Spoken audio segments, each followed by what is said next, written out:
महाराष्ट्रातील पहिली शेतकरी आत्महत्या ही 19 मार्च 1986 रोजी झाली। यवतमाळ जिल्ह्यातील महागाव तालुक्यात असलेल्या चिलगव्हाण गावातील साहेबराव करपे पाटील या शेतकऱ्याने कुटुंबासहित सामूहिक आत्महत्या केली होती। या घटनेने संपूर्ण महाराष्ट्र हादरला होता। आज या घटनेला 39 वर्ष पूर्ण झाली असून आजही शेतकरी आत्महत्येचे सत्र सुरू आहे। त्याच्या आत्महत्येचे स्मरण म्हणून तेथील शेतकऱ्यांनी एक दिवस अन्नत्याग आंदोलन केले। जिल्ह्यात अतिवृष्टी तर कधी दुष्काळ परिस्थिती, कर्जबाजारीपणा, सततची नापिकी, शेतमालाला भाव नाही, यामुळे जिल्ह्यातील चिलगव्हाण येथील साहेबराव करपे या शेतकऱ्याने 19 मार्च 1986 रोजी आपल्या पत्नी आणि 4 चिमुकल्यांसह आत्महत्या करून आपली जीवन यात्रा संपविली होती। साहेबराव करपे यांनी वर्धा जिल्ह्यातील दत्तापूर येथील एका आश्रमात जाऊन आपली पत्नी मालती आणि 4 चिमुकल्यांना अन्नामध्ये विष घालून त्यांनी हे आत्महत्याचं पाऊल उचललं होतं। महाराष्ट्रात पहिली शेतकरी आत्महत्या म्हणून नोंद झाली आहे। साहेबराव करपे यांनी आत्महत्या करण्यापूर्वी यावेळी असलेले पंतप्रधान राजीव गांधी यांना पत्र पाठवून शेतकऱ्यांची व्यथा मांडली होती। तेव्हापासून हजारो शेतकऱ्यांनी आपली जीवन यात्रा संपवली। गेल्या वर्षभरात जिल्ह्यातील 341 शेतकऱ्यांनी आपली जीवन यात्रा संपविली। तालुक्यातील चिलगव्हाण येथे आपल्या कुटुंबासह वास्तव्यास होते। शेती करून आपल्या कुटुंबाचा गाडा चालवित होते। तर साहेबराव हे चिलगव्हाण येथे 15 वर्ष सरपंच म्हणून राहिले।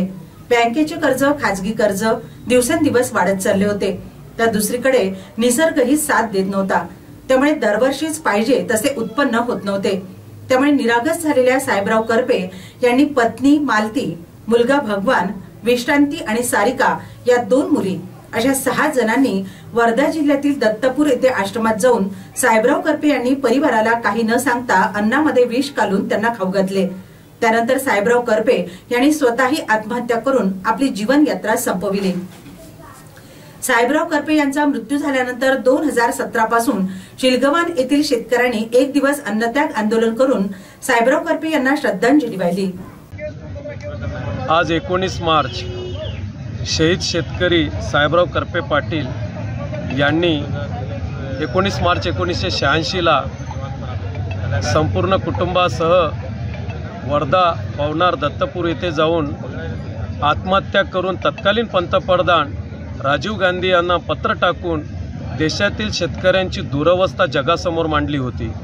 या त्यांच्या हुतात्म्याला अभिवादन करण्यासाठी, सामूहिक श्रद्धांजली देण्यासाठी आम्ही 2017 पासून हे अन्नत्याग आंदोलन, एक दिवसीय उपवासाचा सामूहिक श्रद्धांजलीचा कार्यक्रम घेत असतो।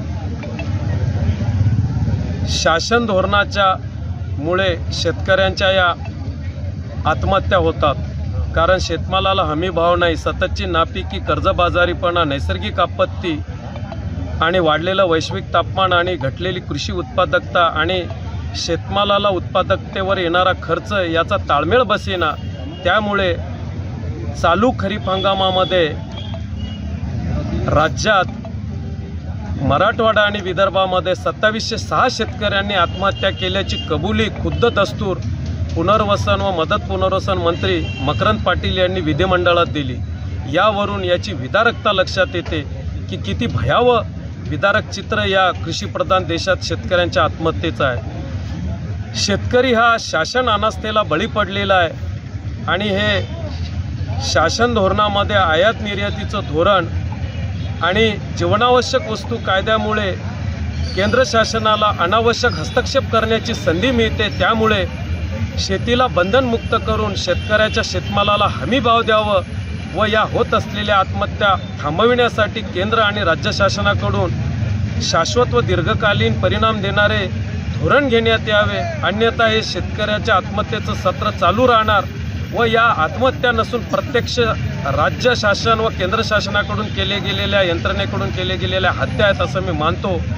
आणि आजच्या या दिवशी आमच्या या संवेदना केंद्र आणि राज्य शासनापर्यंत पोहोचावं याच उद्दिष्ट हेतूने आम्ही हे सामूहिक श्रद्धांजलीचा कार्यक्रम घेत असतो।